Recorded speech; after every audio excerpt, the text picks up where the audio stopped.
Hello students, कैसे हैं आप सब। आशा करती हूँ तो बहुत ही अच्छे होंगे। तो देखिए, पढ़ाई भी अच्छे से करते रहिए। और मैं मीना सिंह रुचि क्लासेस 71 में आपका फिर से बहुत बहुत स्वागत करती हूँ। तो देखिए, जैसे हमने अपनी स्टार्ट की है संस्कृत, और मैंने आपको वीडियोस भी दी है अपनी। हमारी शायद 3 वीडियोस हो चुकी हैं। ये हमारी चौथी वीडियो आपको मिलने वाली है। और इसमें आप पहले तो थोड़ा सा मुझे कमेंट्स किया कीजिए, अगर आप मेरी वीडियो देख रहे हैं तो इसमें हमें क्या और बेहतर और आपको क्या चीज समझ में नहीं आ रही। मैंने देखो इसको संस्कृत को आपके लिए बहुत इजी वे में मेरी कोशिश रहेगी कि मैं आपको बहुत ही बेहतरीन ढंग से इसका कंटेंट दे सकूं। और जहां से हमारे क्वेश्चन बनते हैं आज, इसलिए मैं आपके लिए क्वेश्चन लाई हूँ। हल्का सा रिवीजन करेंगे और फिर देखेंगे कि इसमें हमारे क्वेश्चन बनते कैसे हैं। तो देखिए, जैसे मैं बात करूं, मैंने आपको स्टार्टिंग किया था, हमने त्रिमुनि से स्टार्ट किया था कि हमारे त्रिमुनि कौन है। ठीक है, त्रिमुनि कौन कौन से हैं हमारे, उसके बारे में मैंने आपको डिटेल में बताया था। हमारे पतंजलि थी, कात्यायन थे और हमारे महर्षि पाणिनि थे।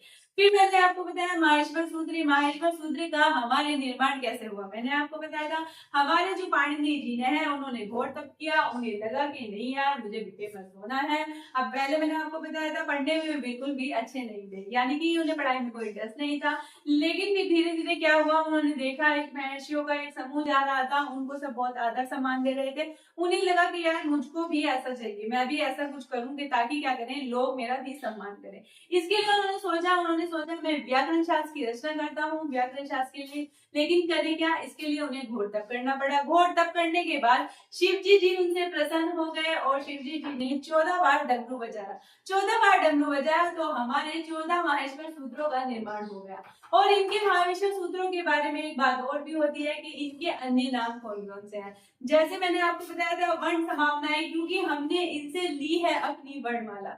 हम यहाँ पर शिव सूत्र कहा जाता है क्योंकि शिव जी के डमरू से निकले हैं। माहेश्वर सूत्र इसलिए कहा जाता है क्योंकि शिव जी का एक नाम हमारे माहेश्वर है। बात करूं आपसे, यहाँ पर प्रत्याहार सूत्र भी कहा जाता है क्योंकि प्रत्याहार बनाने के निर्माण में ये हमारे प्रयोग होते हैं। तो इस तरह से यहाँ पे ये भी पूछ रहे थे कि माहेश्वर सूत्रों के अन्य नाम क्या है। फिर मैंने आपको बताया क्या है माहेश्वर सूत्र। आई उणा रिलिक एंग अयोजा हय हरट लण इयम गणनम झबर धड़ दश जब गड़ दश खप छटत चटतव कवय शशर हल। तो ये सब हमारे 14 माहेश्वर सूत्र हैं। और ये अब मैं आपको बताती हूँ कि मैंने आपको इसके बारे में बताया है कि कौन से सूत्र से कौन से सूत्र में हमारे क्या आते हैं। 1 से 4 तक हमारे स्वर आते हैं और हमारे 5 से लेके 14 तक क्या आते हैं, हमारे आते हैं व्यंजन। अब मैं आपको बताऊंगी यहाँ से हमारे एग्जाम में आपको क्वेश्चन कैसे मिलेंगे। तो चलिए देख लेते हैं, आइएगा। ठीक है, स्वर की बात करें तो स्वरों की संख्या कितनी है। स्वर हमारे कौन से लेके कौन से उसमें आते हैं, यानी कि 1 से लेकर 4 तक जो हमारे माहेश्वर सूत्र दे रखे हैं उसमें हमारे आते हैं स्वर। स्वरों की संख्या कितनी है, हमारी 9 है। स्वरों की संख्या अगर आपसे पूछे हमारे संस्कृत में कितने स्वर है, तो हमारे 9 स्वर है। हिंदी में आपको पता है, हिंदी में हमारे 11 होते हैं, लेकिन उच्चारण की दृष्टि से 10 होते हैं। तो हिंदी यहाँ पर आपको बहुत कुछ देखिए, हिंदी में सेम तो मिलेगा लेकिन बिल्कुल सेम नहीं है। कुछ चीजें संस्कृत में अलग है, लेकिन फिर भी बहुत ज्यादा बेनिफिट मिल जाता है हमें हिंदी पढ़ने का। वो संस्कृत में हमारे बहुत ज्यादा यूज होती है। मुझे ऐसा लगता है कि हमें 50 से 60% इसका बेनिफिट मिलता है हिंदी से संस्कृत का। 60 से 70% भी मिलता है, थोड़ा बहुत ही कुछ अलग होती है चीजें, लेकिन जो आपने हिंदी में पढ़ी है उसका इसको बेनिफिट आपको जरूर मिलेगा इसमें। तो मैंने बात की स्वरों की संख्या कितनी होती है। स्वरों की संख्या होती है हमारी 9।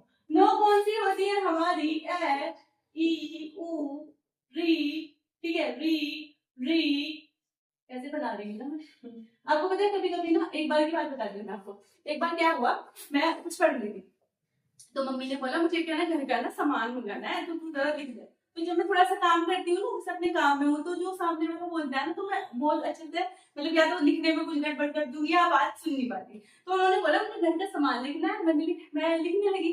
तो मम्मी ने बोला 2 किलो छोले लिखने हैं। अब मैं आपको बताऊं, मेरा ध्यान थोड़ा अपने काम की तरफ था, तो मैंने जो छोलों को मैंने शोले लिख दिया। अब मैंने क्या हुआ, मेरा भैया सामान लेने गया तो ना, उसने वही वहां अधिकारी दुकानदार को दिया, तो उसने पूछा ये क्या लिखा है भाई, ये क्या लिखा है इसने, मतलब मैंने वहां ना छोलों को शोले लिख रखा था।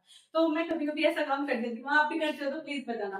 तो देखिए, ए ई उ री ली, ठीक है, ए आई ओ औ, ठीक है, ए आई ओ औ, ये जो हमारे क्या होते हैं, ये हमारे सारे क्या है, 9 स्वर है। नो स्वर की बात की मैंने कौन कौन से, तो ये हो जाते हैं हमारे नो स्वर। कभी कभी आपको पता है मैं ये भूल जाती हूँ कि अच्छा ये कैसे बनेगा, माइंड पता नहीं कभी ऐसा हो जाता है, मेरा तो है, आपका है ऐसा। तो बात करते हैं देखिए यहाँ पर मुख्य स्वर के बारे में। मुख्य स्वर कौन कौन से हैं? मुख्य स्वर यहाँ हमारे हो जाते हैं, अगर आपसे संख्या पूछे तो संख्या हो जाती है हमारे यहाँ पर 5। 5 कौन से हो जाती है? तो ये जो है ना ए ई उ री ली, ए ई उ री ली जो होते हैं ये हमारे क्या होते हैं? मुख्य स्वर होते हैं। अगर ये पूछे तो ये होते हैं, अगर संख्या पूछे तो 5 होते हैं, अगर आपसे इसके स्वरों की संख्या पूछे तो 9 होते हैं। कौन कौन से होते हैं? तो ये हमारे 9 के 9 हो जाते हैं। बात कर लो संयुक्त संज्ञाक्षर स्वर कितने होते हैं? संयुक्त का मतलब जो अकेले नहीं होते, यानी कि जुड़े होते हैं। संयुक्त या फिर बोलते हैं संज्ञाक्षर स्वरों की संख्या कितनी होती है? हमारी 4 होती है। कैसे, कौन कौन से होते हैं? ये होते हैं हमारे, देख के बात कर लेती हूँ यहाँ पर, ये होते हैं हमारे ए ओ आई और क्या होते हैं? औ। ये होते हैं। अब कैसे होते हैं देखिए, कैसे होते हैं ये। इनकी अगर मैं आपसे बात करूं तो यहाँ पर जैसे मान लीजिए ए बनाना है तो मुझे ए प्लस ई, ए प्लस ई के योग से क्या बनेगा? हमारा ए। तो संयुक्त हो गया। संयुक्त का मतलब होता है जो दो से मिलकर बनता है, यानी कि सिंगल नहीं होता है संयुक्त। और यहाँ स्वर क्यों है? क्योंकि ये दोनों ही स्वर है। जो हमारा ए है तो ये भी स्वर है, ए भी स्वर है और ई भी स्वर है, तो दो स्वरों के संयुक्त से मिल से कौन सा बना है? हमारा आई बना है। जैसे मैं आपसे बात करूं यहाँ पर इसकी, जैसे मैं आपसे ओ की बात करूं तो ए प्लस ऊ बना है, क्या हो जाएगा? बराबर हो जाएगा हमारा ओ। तो क्या हुआ? दोनों स्वर है, दोनों स्वरों के योग से हमारा ओ बना है। बात कर लूं आपसे यहाँ पर आई की बात करूं, ए प्लस ई के सॉरी ए प्लस ए के योग से हमारा क्या बन जाता है? ए प्लस ए के योग से हमारा बन जाता है यहाँ पर आई। तो इस तरह से क्या है? इस तरह से क्या है? ये हमारे दोनों स्वर के योग से बने हैं, इसलिए इन्हें संयुक्त स्वर कहा जाता है। इनकी संख्या की बात करूं तो संख्या कितनी होती है? संख्या होती है हमारी इनकी यहाँ 4। कितनी संख्या होती है? 4। तो क्वेश्चन देखिए, सारे क्वेश्चन आए हुए हैं एग्जाम में, सारे क्वेश्चन आए हुए हैं, मैं इसी तरह से आपको बता रही हूँ। एक उससे दो क्वेश्चन बने हुए हैं हमारे। चलिए बात कर लेते हैं यहाँ पर अंतस्थ स्वर और अर्ध स्वर की संख्या की बात है। अंतस्थ स्वर कौन से होते हैं हमारे? तो ये भी हमारे कितने होते हैं? ये होते हैं हमारे 4। कौन से होते हैं? य र ल व। कौन से होते हैं? य र ल व। ये इन्हें क्या कहा जा सकता है? इन्हें हम अर्ध स्वर भी कह सकते हैं। या तो क्वेश्चन आएगा आपको यहाँ पे अंतस्थ हो जाएगा, या फिर आपका क्वेश्चन आया कि अर्ध स्वर के बारे में बताइए, तो हो जाएंगे हमारे य र ल व। अगर मैं आपसे बात करूं अनुनासिक वर्ण कौन से हैं? अनुनासिक वर्ण वो होते हैं जो हमारे नाक के बोलते हैं, नाक से बोले जाते हैं, उन्हें हम अनुनासिक वर्ण बोलते हैं। ठीक है, वर्ग का पंचमा अक्षर भी आप इन्हें कह सकते हैं। कौन कौन से होते हैं अनुनासिक? हमारे इयम गढ़ ठीक है, इयम गढ़ ये जो होते हैं हमारे, ये क्या होते हैं? हमारे अनुनासिक व्यंजन होते हैं। अनुनासिक व्यंजन यानी वर्ग का पंचमा अक्षर पूछे तो भी ये होंगे, अनुनासिक व्यंजन पूछे ये भी होंगे। अगर आपसे इनकी संख्या के बारे में बात करूं तो संख्या होती है इनकी 5, 1 2 3 4 5। ठीक है, तो यहाँ से 3 क्वेश्चन बन गए हमारे इसी से। बात कर लेती हूँ स्पर्श व्यंजन। स्पर्श व्यंजन कौन से होते हैं? स्पर्श व्यंजन जो होते हैं कैसे होते हैं देखिए, अगर बोलते समय हमारी जीभ का, हमारे मुंह का कोई ना कोई भाग हमारे किसी भी अंग को टच करता है, वो हमारे स्पर्श व्यंजन कहलाते हैं। स्पर्श व्यंजन की संख्या की अगर आपसे बात की जाए तो वो होते हैं हमारे 25, यानी कि स्पर्श व्यंजन हमारे कितने हैं?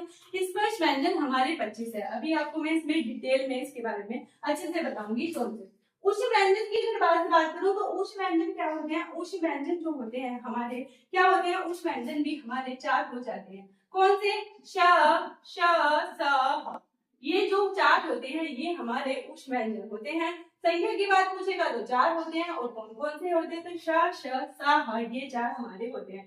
बात सूत्रों की संख्या की, माहेश्वर सूत्रों की संख्या कितनी है? हमारी 14 है। ठीक है, चतुर्दश सूत्र भी इसलिए कहा जाता है क्योंकि 14 होने के कारण इन्हें चतुर्दश सूत्र भी हमारे कहा जाता है। प्रत्याहार सूत्र इसलिए कहा जाता है क्योंकि हमारे प्रत्याहारों का निर्माण होता है, और वर्ण समाम्नाय सूत्र इसलिए कहा जाता है क्योंकि इससे ही हमने अपनी क्या ली है? वर्णमाला ली है। चलिए बात कर लेते हैं अभी यहाँ पर माहेश्वर सूत्रों की संख्या के बाद में 14 हो गई। अब आपको बताना है इस संज्ञक वर्ण कौन सा है?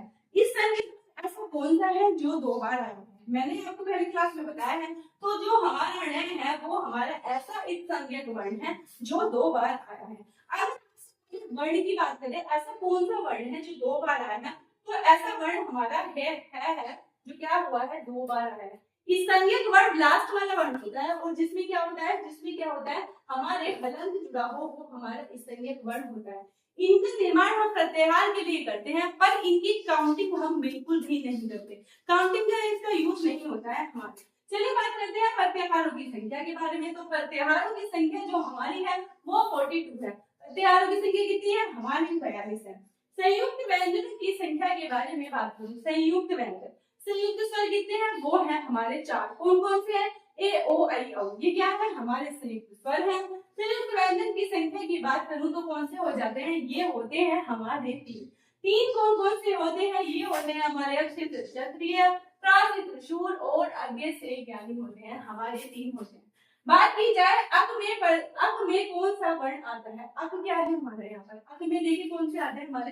ए, ई, उ, री और ली, ये क्या होते हैं? अक में आते हैं। यानी कि मुख्य स्वर जो है वो हमारे अक में। आपको प्रत्याहार देके भी पूछ सकता है इसमें हमारे कौन से वर्ण आते हैं, कौन से नहीं आते।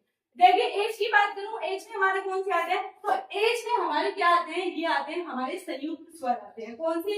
ए आई ओ औ हमारे इसमें आते हैं और अक में आते हैं हमारे मुख्य स्वर। ठीक है, मुख्य स्वर होते हैं हमारे 5, जो मैंने आपको यहाँ बताया मुख्य स्वर के बारे में। अब बताइए यट प्रत्याहार में कौन से वर्ण आते हैं? देखिए क्वेश्चन क्या करता है, घुमा के पूछता है। यहाँ मैंने आपसे पूछा अंतर से व्यंजन, यार दूसरा पूछा, और यहाँ पर मैंने यट प्रत्याहार में कौन से आते हैं? यट प्रत्याहार में कौन से आते हैं? य, र, ला और वा, ये आते हैं हमारे 4। इन्हें क्या कहा जाता है? इन्हें अर्ध स्वर भी कहा जाता है। तो देखिए हमारे क्वेश्चन यहाँ पर इस तरीके से बनते हैं, और भी मैं आपको पहले कंटेंट कराने के साथ साथ क्वेश्चन भी बताऊंगी हमारे कैसे बनते हैं। तो आज की क्लास यहीं तक। तो प्लीज बताइएगा आपको क्लास कैसे लगी, और मिलती हूँ मैं आपसे नेक्स्ट वीडियो में। Thank you.